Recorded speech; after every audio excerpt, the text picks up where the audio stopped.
নমস্কাৰ evening headlines আৰু ষ্টুডিঅত মই মৌসুমী শৰ্মা বৰুৱা প্ৰথমটো ব্ৰেকিং নিউজ হাইলাকান্দিত 5000 টকা উৎকুচ লৈ হাতেলুটে কৰায়ত্ব আৰক্ষী উপ পৰিদৰ্শক হাইলাকান্দি থানাৰ পৰা দুৰ্নীতি নিৰীক্ষণ আৰু নিবাৰণ শাখাই গ্ৰেপ্তাৰ কৰে আৰক্ষী বিষয়াজনক উৎকুচ লৈ হাতেলুটে গ্ৰেপ্তাৰ হোৱা উপ পৰিদৰ্শকজনৰ নাম সুধন্য ভট্টাচাৰ্য হাইলাকান্দি থানাত নিয়োজিত হৈ আছিল উপ পৰিদৰ্শকজন ভূমি সংক্ৰান্তীয় গোচৰ নিষ্পত্তিৰ বাবে লৈছিল 5000 টকাৰ উৎকুচ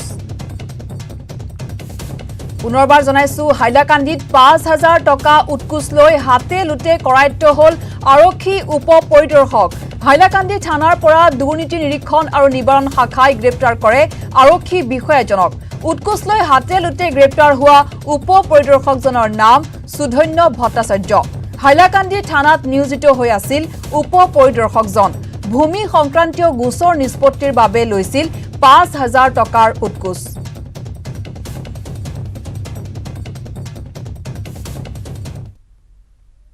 বঙাইগাঁৱৰ 1 নং নাচনগুৰি ড্ৰাগছ সহ আটক এজনক ধৃত যুৱকজন পাতিলাদাহাৰ হাবেছ আলী ধৃত যুৱকজনৰ পৰা 36টা ড্ৰাগছ ভৰ্তি কণ্টেইনাৰ জব্দ এখন পালসাৰ বাইক দুটা মোবাইল আৰু 4500 টকা জব্দ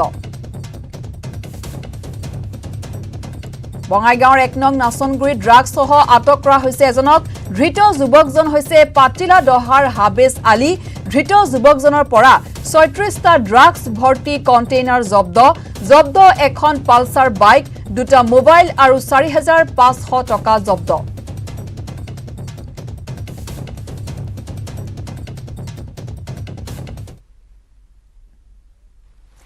কৰোনাৰ এই সময়ছোৱাত নিয়মিত সাইক্লিং কৰাটো স্বাস্থ্যৰ বাবে প্ৰয়োজনীয়তাই নহয় পৰিৱেশৰ বাবেও ই অনুকূল সাইক্লিঙৰ জৰিয়তে শৰীৰটো সুস্থ হোৱাৰ লগতে আমাৰ ৰোগ প্ৰতিৰোধৰ ক্ষমতাও বৃদ্ধি কৰে ইয়াৰ প্ৰতি লক্ষ্য ৰাখিয়েই পিম্পৰি সিংহৰ আৰক্ষী আৰু নগৰ নিগমে সাইক্লিং প্ৰতিযোগিতাৰ আয়োজন কৰে যাৰ জৰিয়তে দেশবাসীক ভ্যাকচিনৰ বাৰ্তা প্ৰেৰণ কৰা হয়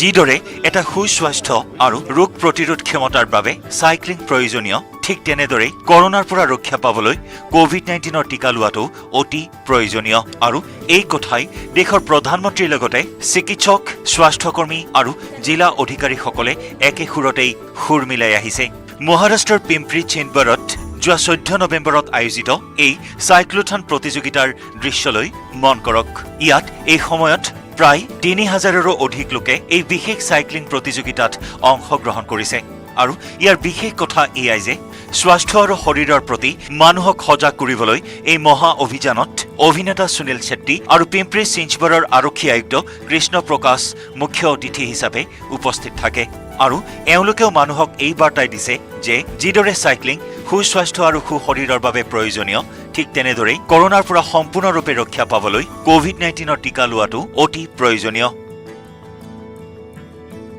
इस चीज के लिए अपील करने के लिए कहना चाहूंगा कि जिन लोगों ने भी वैक्सीनेशन नहीं लिया है जैसे साइकिल से आपका स्वास्थ्य सुरक्षित है वैसे ही कोरोना से सुरक्षित रहने के लिए आप सब ने लेना ही है आपने कंप्लीट वैक्सीनेशन कराना है डबल वैक्सीनेशन करवाना है স্বাভাৱিকতে পিম্পৰি চিঞ্চবৰৰ আৰক্ষী আয়ুক্ত কৃষ্ণ প্ৰকাশৰ এই বাৰ্তা অতি তাৎপৰ্যপূৰ্ণ কিয়নো কোভিড-19ৰ টিকাই কৰোনাৰ পৰা ৰক্ষা পাবলৈ একমাত্ৰ আৰু সবাতোকৈ প্ৰভাৱী পন্থা যিয়ে ইয়াক গুৰুত্ব সহকাৰে লৈছে সাৱধানতা অৱলম্বন কৰিছে সিয়ে কৰোনাৰ সমান্তৰালকৈ অন্যান্য ৰোগৰ শংকাৰ পৰা দূৰত থাকি নিৰোগী হৈ ৰব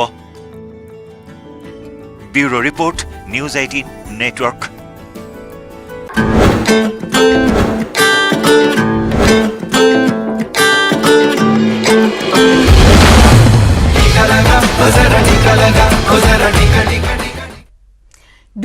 2016 চনত ঋষিকেশৰ পৰমাৰ্থ নিকেতনত স্থাপন হৈছিল দেশৰ প্ৰথমখন world toilet college.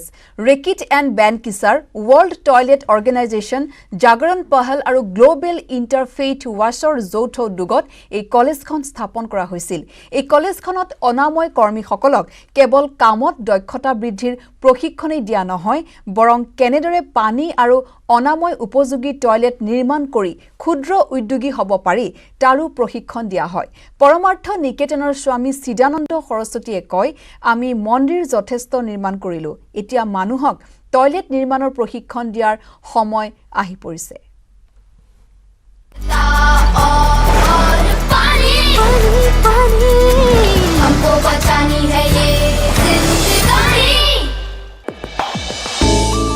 Parmarth Niketan Rishikesh में हमने ग्लोबल इंटरफेथ वाश अलायंस, जागरण पहल और रैकेट बैंकाइजर के ज्वाइंट एफर्ट के साथ संयुक्त तत्वावधान में एक world toilet, this was the first world toilet college, वो ऋषिकेश में हम लोगों ने शुरू किया। अब ऋषिकेश, हरिद्वार, पूरे उत्तराखंड, यूपी, बिहार के जितने भी लोग हैं उनसे सफाई कर्मचारियों को हमने वहाँ से उनको प्रार्थना की, वो सब आके यहाँ पर ट्रेनिंग ले रहे हैं। जब ये ट्रेंड हो जाते हैं तो जहाँ जहाँ ये काम करते हैं वहाँ पर वो लोगों को जागृत करते हैं। फिर उसमें महिलाओं को, क्योंकि सबसे ज़्यादा इस समस्या का सामना करना पड़ता है, तो महिलाओं को हमने क्या किया कि training the, how they can become entrepreneur. और जितने भी सफाई का काम करने वाले लोग होते हैं वो एक बहुत बड़ी महत्वपूर्ण इकाई है अपने आप में।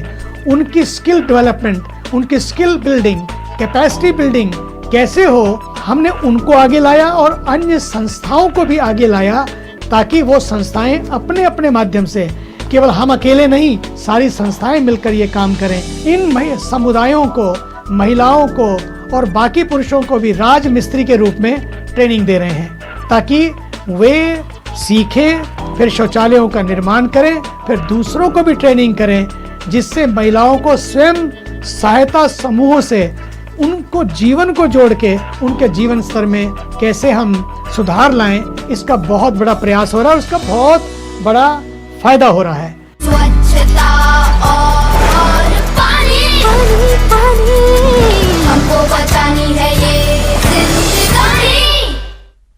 2023 চনৰ ভিতৰত ৰাজ্যত প্ৰযোজ্য হ'ব নতুন শিক্ষানীতি। নতুন শিক্ষানীতিৰ ৰূপায়ণৰ বাবে কাম আৰম্ভ হৈছে। সংবাদমেলত মন্তব্য শিক্ষামন্ত্ৰী ডাক্তৰ ৰণুজ পেগুৰ। শিক্ষানীতিৰ বিভিন্ন দিশ তাক ৰূপায়ণ কৰা আমি ইতিমধ্যে আৰম্ভ কৰিছোঁ। আপোনালোকে যদি মন কৰে যে ইতিমধ্যে আগতীয়াকৈ আমি মহাবিদ্যালয়সমূহক জনাই দিছোঁ যে 2022 আৰু 2023 বৰ্ষৰ ভিতৰত, অৰ্থাৎ 2022ত আমাৰ টাৰ্গেট 70% এচিভ কৰা, 2023ত 100%, অৰ্থাৎ আমাৰ মহাবিদ্যালয়ত আৰু একাদশ দ্বাদশ শ্ৰেণী নাথাকে। একাদশ দ্বাদশ শ্ৰেণীটো এতিয়াৰ আগৰ কনচেপ্টটো আছিলে 1 to 10, গতিকে স্কুল শিক্ষান্ত পৰীক্ষা দশম শ্ৰেণীত শেষ হয়, মেট্ৰিকত শেষ হয়। কিন্তু এতিয়া 1 to 12 এইটো হ'ল বিদ্যালয় শিক্ষাৰ কনচেপ্ট। গতিকে বিদ্যালয় শিক্ষাটো আমি মহাবিদ্যালয় শিক্ষাৰ পৰা আমি পৃথক কৰিম, আৰু এইটো আমি 22তে কৰিম। গতিকে মাধ্যমিক বিদ্যালয়সমূহ আমি ক্লাছ 1ৰ পৰা 12লৈকে এইটো হ'ল বিদ্যালয় শিক্ষা, 1ৰ পৰা 8লৈকে এইটো হ'ল এলিমেণ্ট।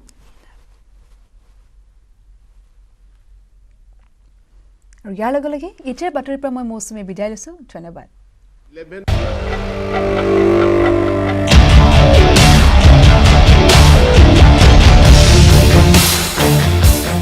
শিশুৰ কৌতূহল আছে বা প্ৰত্যেকে আমাৰ প্ৰতিজন ব্যক্তিৰ কৌতূহল আছে, কিন্তু কৌতূহল কেতিয়াও আমাৰ মাত্ৰাধিক হ'ব নালাগে। প্ৰতিটো বস্তুৰে কথাৰ এটা লিমিটেশ্যন থকা দৰকাৰ। গতিকে আপোনালোকে অবজাৰ্ভ কৰিব লাগিব যে শিশুটোৱে সেই কথাটোত, এই যৌন জীৱনৰ দিশবোৰৰ ক্ষেত্ৰত কিমান কৌতূহল প্ৰকাশ কৰিছে, কাৰণ তেওঁলোকৰ বিহেভিয়াৰত আমি এটা এটা দিশ যদি ভাল ধৰণে মনোযোগ দিওঁ, সেইবোৰ চাইও কিন্তু তেওঁ আমি কৌতূহলবিলাক আমি গম পাব পাৰোঁ।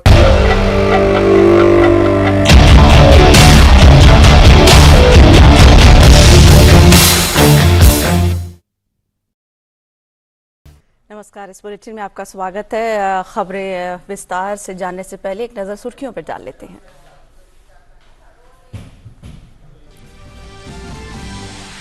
प्रधानमंत्री नरेंद्र मोदी आज 82वें अखिल भारतीय पीठासीन अधिकारियों के सम्मेलन को करेंगे संबोधित। भारत में विधानमंडलों का सर्वोच्च निकाय 2021 में अपने 100 साल पूरे होने का मना रहा है जश्न।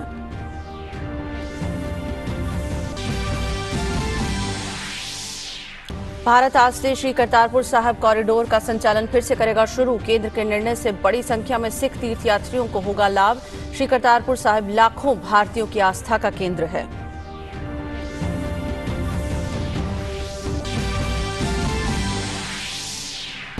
रक्षा मंत्री राजनाथ सिंह आज उत्तर प्रदेश के झांसी में आजादी का अमृत महोत्सव समारोह के तहत 3 दिवसीय राष्ट्र रक्षा सम्मेलन पर्व का करेंगे उद्घाटन।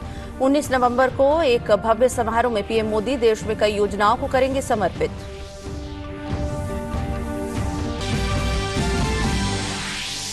अफगानिस्तान पर अमेरिका के विशेष प्रतिनिधि थॉमस वेस्ट ने किया भारत का दौरा। राष्ट्रीय सुरक्षा सलाहकार और विदेश सचिव से मुलाकात कर अफगानिस्तान से जुड़े घटनाक्रमों पर विस्तार से की चर्चा।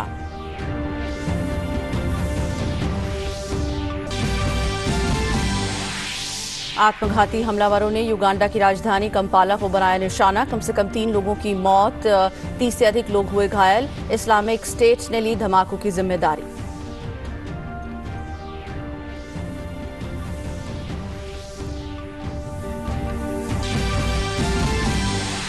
भारत और न्यूजीलैंड के बीच 3 मैचों की T20 अंतर्राष्ट्रीय श्रृंखला का आगाज आज। जयपुर के सवाई मानसिंह स्टेडियम में भिड़ेंगी दोनों टीमें। रोहित शर्मा करेंगी टीम इंडिया की अगुवाई।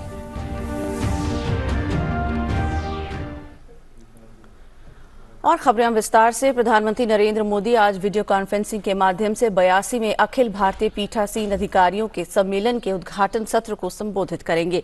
अखिल भारतीय पीठासीन अधिकारियों का सम्मेलन भारत में व्यवस्थापिकाओं की शीर्ष संस्था है जो 2021 में अपना शताब्दी वर्ष मना रही है। AIPOC का शताब्दी वर्ष मनाने के लिए अखिल भारतीय पीठासीन अधिकारियों के सम्मेलन के 82वें संस्करण का आयोजन आज और कल शिमला में किया जाएगा। प्रथम सम्मेलन का आयोजन भी शिमला में 1921 में किया गया था। इस अवसर पर लोकसभा अध्यक्ष, राज्यसभा के उपसभापति और हिमाचल प्रदेश के मुख्यमंत्री भी उपस्थित रहेंगे। और गुरु पर्व से पहले केंद्र सरकार ने सिख समुदाय के लिए विशेष सौगात दी है। प्रधानमंत्री नरेंद्र मोदी के नेतृत्व में केंद्र सरकार ने कोविड-19 की बेहतर स्थिति को ध्यान में रखते हुए श्री करतारपुर साहिब कॉरिडोर का आज से संचालन दोबारा शुरू करने का निर्णय लिया है।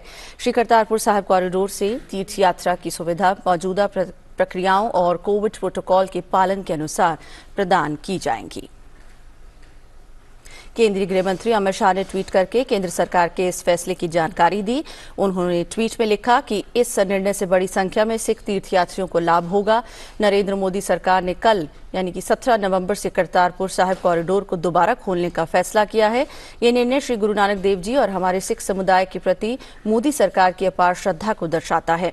देश 19 नवंबर को श्री गुरु नानक देव जी का प्रकाश उत्सव मनाने के लिए पूरी तरह से तैयार है और मुझे विश्वास है कि मोदी सरकार के करतारपुर साहिब कॉरिडोर को फिर से खोलने के फैसले से पूरे देश में और खुशी आएगी।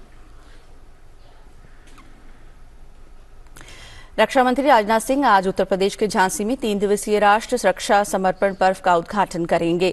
आजादी का अमृत महोत्सव के तहत रक्षा मंत्रालय इस कार्यक्रम का आयोजन कर रहा है। प्रधानमंत्री नरेंद्र मोदी 19 नवंबर को राष्ट्र रक्षा समर्पण पर्व के समापन समारोह में भारत के स्वतंत्रता संग्राम की महान राष्ट्रीय प्रतीक रानी लक्ष्मीबाई की जयंती पर झांसी किले के प्रांगण में आयोजित एक भव्य समारोह में रक्षा मंत्रालय की नई पहलों को राष्ट्र को समर्पित करेंगे, जिसमें अगले 2 वर्षों में पूरे देश में 100 नए सैनिक स्कूलों की स्थापना, सैनिक स्कूलों में लड़कियों को भी प्रवेश दिया जाना, एनसीसी की 3 शाखाओं के लिए सिमुलेटर पूरे देश में स्थापित करना, कैडेटों को बेहतर प्रशिक्षण देने के लिए सभी निदेशालयों में राइफल फायरिंग जैसी कई योजनाओं की शुरुआत होगी। भारत के दौरे पर आए अफगानिस्तान के लिए अमेरिका के नवनियुक्त विशेष प्रतिनिधि थॉमस वेस्ट ने राष्ट्रीय सुरक्षा सलाहकार अजीत डोभाल और विदेश सचिव हर्षवर्धन श्रृंगला से मुलाकात की। इस दौरान उन्होंने अफगानिस्तान में मौजूदा स्थिति पर विस्तार से चर्चा की। देश को मानवीय सहायता और क्षेत्रीय सुरक्षा मुद्दों पर वैश्विक प्रयास को लेकर भी चर्चा की गई। खबरों में आगे बढ़ते हैं। युगांडा की राजधानी कंपाला में एक आत्मघाती विस्फोट में कम से कम 3 लोगों की मौत हो गई और 30 से अधिक अन्य घायल हो गए। हमला 3 आत्मघाती हमलावरों ने किया, जिन्होंने संसद और पुलिस मुख्यालय के पास आत्मघाती धमाके में खुद को उड़ा दिया। संसद सदस्यों को विस्फोट के बाद संसद परिसर के साथ साथ बाकी शहर में अफरा तफरी का माहौल रहा। धमाकों से कई कारों में आग लग गई। धमाकों की जिम्मेदारी पर तत्काल किसी ने दावा नहीं किया है। पुलिस ने कहा कि खुफिया संकेत मिले हैं कि ये धमाके इस्लामिक स्टेट से जुड़े एलाइटेड डेमोक्रेटिक फोर्सेस ने किए हैं।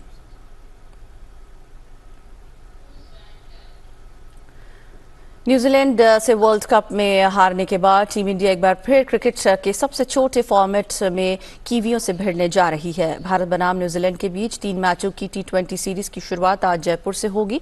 दोनों टीमें इस मुकाबले के लिए पूरी तैयारी कर चुकी हैं। इस बार टीम इंडिया की कमान रोहित शर्मा के हाथों में है, यानी अब रोहित युग का आगाज हो रहा है।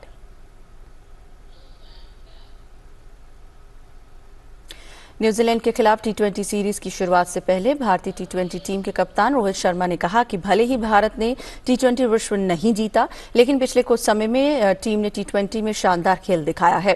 उन्होंने कहा कि एक कप्तान के रूप में वे वही करेंगे जो उनकी टीम के हित में सर्वश्रेष्ठ होगा। India has been brilliant in this particular format. It's just that, you know, we haven't won the ICC tournament, but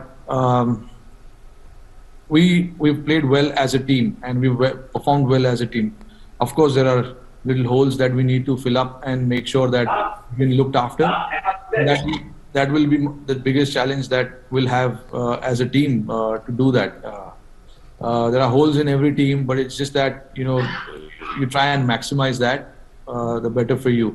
So I'm not going to say that we want to follow certain teams' template. We just have to follow and create our own template and what is best for our team and what is right for our team. इसी के साथ इस bulletin में बस इतना ही। इजाजत दीजिए। नमस्कार।